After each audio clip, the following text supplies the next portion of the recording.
Amath l'observateur lu mu fësal tey ci xëtam bu njëkk. rapport bopp DPEE def na ko jëm ci sénégalais yi mu gis ne daal des na piégé ci choc économique bu am ci réew mi ci naka l'observateur mi ngi koy càmbar moom l'observateur xëy na séq waxtaan ak Amadou Kane ñuy waxtaan jëm ci wàllu football. Amadou Kane vice-président fédération Sénégal bu football. l'observateur mi nga ñuy xamalit ne directeur général bu Première Bet jàpp nañu ko ci aéroport la ñu ko jàppe moom Joris Dunkel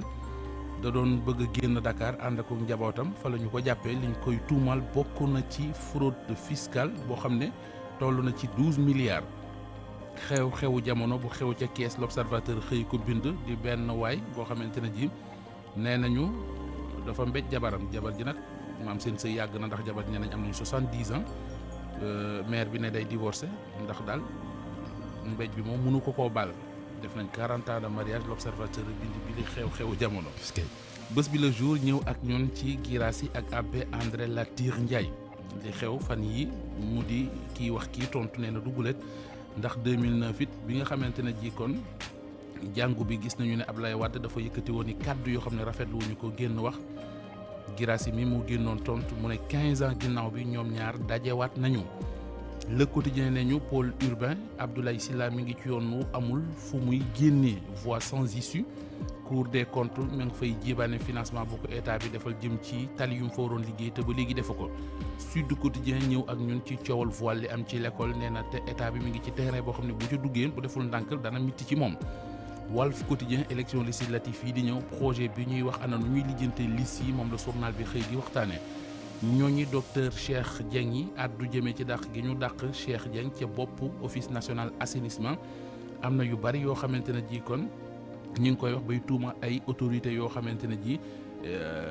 ci coalition Diomaye la ñu bokk nee nañu la jëlee Cheikh Dieng ci ONAS seenub loxo génnu ca. enquête di ñu xamal ne lu ñeel tasuk assemblée nationale président Diomaye Faye saisir na conseil constitutionnel.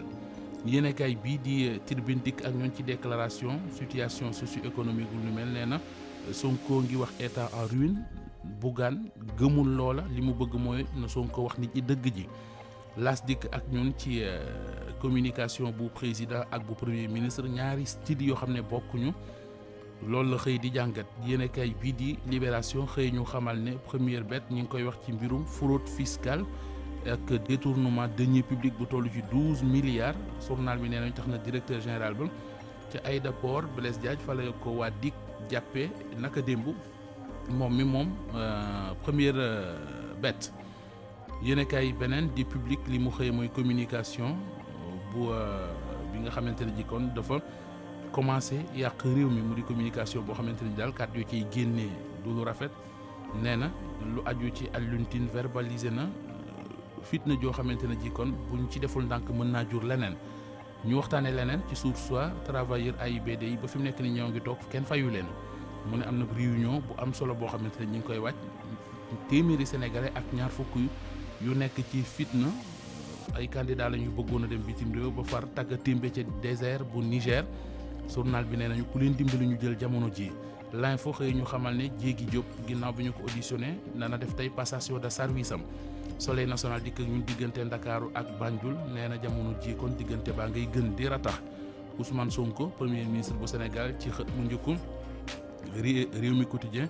diggante CEDEAO ak Alliance des États du Sahel nee na Sonko def na choix am. ñu waxtaanee